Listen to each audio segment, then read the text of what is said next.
C'est dans le répertoire de reggae belge avec son groupe Mika, groupe qui sera demain en concert à l'occasion de la 25e édition du festival reggae de Geel en Flandre.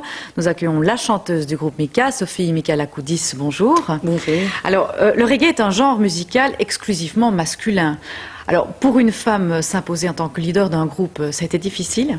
C'est vrai que curieusement, effectivement, on trouve très peu de représentantes féminines dans le monde du reggae. Cela dit, il y en a. Je pense qu'il y en a là où le reggae est plus répandu, c'est-à-dire en France, en Hollande ou en Allemagne, et qu'effectivement en Belgique, il y en a très peu. Donc cela dit, ça fait moins de concurrence aussi. Mais l'explication, je ne pense pas que ça soit en tout cas un milieu machiste. Je ne pense que non. Alors, ça fait de nombreuses années que vous baignez dans le reggae, qu'il fait partie de votre vie. Est-ce que pour vous aussi, le roi du reggae, Bob Marley, a été un élément déclencheur?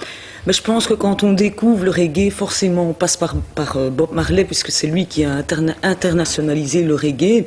Mais donc c'est la porte d'entrée, et après ça il y a des tas d'autres artistes évidemment qui en découlent.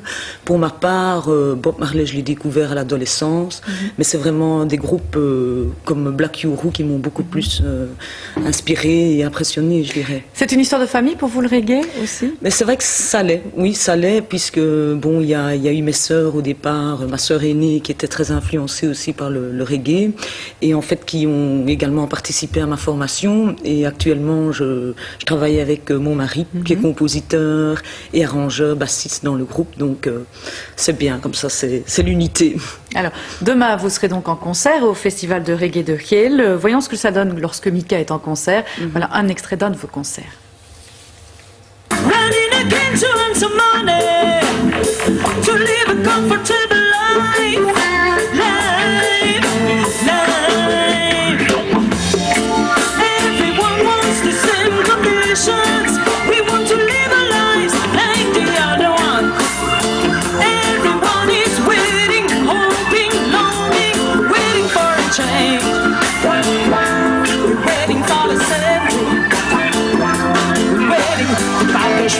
Que je raconte n'importe quoi, y a qu'à regarder autour de soi pour en tirer le constat. Regarde à gauche, regarde à droite, partout ailleurs c'est le même débat, les mêmes constats, les mêmes dégâts. Tout le monde est en quête du bonheur suprême, à la conquête de l'amour éternel. Voilà, alors certains disent que le reggae s'est dépassé, mais quand on vous voit sur scène, on voit qu'il a évolué et qu'il est toujours d'actualité. Et il est toujours en train d'évoluer, puisque je pense, vous venez de parler de Bob Marley, mais je crois qu'il ne faut pas en rester à Bob Marley. Les choses ont évolué, le reggae a des tas de facettes, il y a le dub, il y a le raga, et il suffit d'aller voir dans les hauts lieux de concert à Bruxelles le nombre de jeunes qui sont présents lors de concerts de reggae. C'est assez étonnant, donc c'est une musique qui est en perpétuelle évolution, je pense.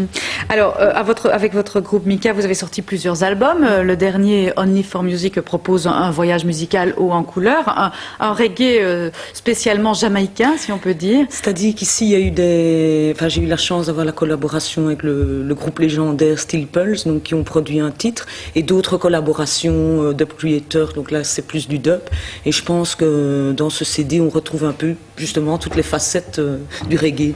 Ce sont aussi des textes engagés. Le reggae a-t-il toujours été synonyme de revendication? Tout à fait, contrairement aux stéréotypes cocotiers, c'est pas du tout ça le reggae. Il y a un contenu social, il y a des revendications, des rébellions. Tout comme le rap et la hip-hop, je crois que c'est des musiques qui restent malgré tout surtout le reggae, assez underground à cause du fait que ce soit un contenu social important. Et, vous avez parlé de la petite place du reggae en Belgique, mais tout de même, vous faites de nombreux concerts. Oui, mais justement, là c'est mon 4e album, donc ça veut dire que ça fonctionne quand même si nous ne sommes pas repris par une grosse major, on fonctionne en label indépendant, mais effectivement, il y a du mouvement, il y a des choses qui se passent, et il suffit de regarder un peu autour de soi. Comme je disais tout à l'heure dans les festivals, il y a toujours de la place pour du reggae en tout cas. Et bien voilà, merci beaucoup d'être venu dans ce journal. Et puis je rappelle que vous êtes en concert demain au festival de reggae à Geel. Et puis le dernier album, Only for Music, qui est disponible dans tous les points de vente.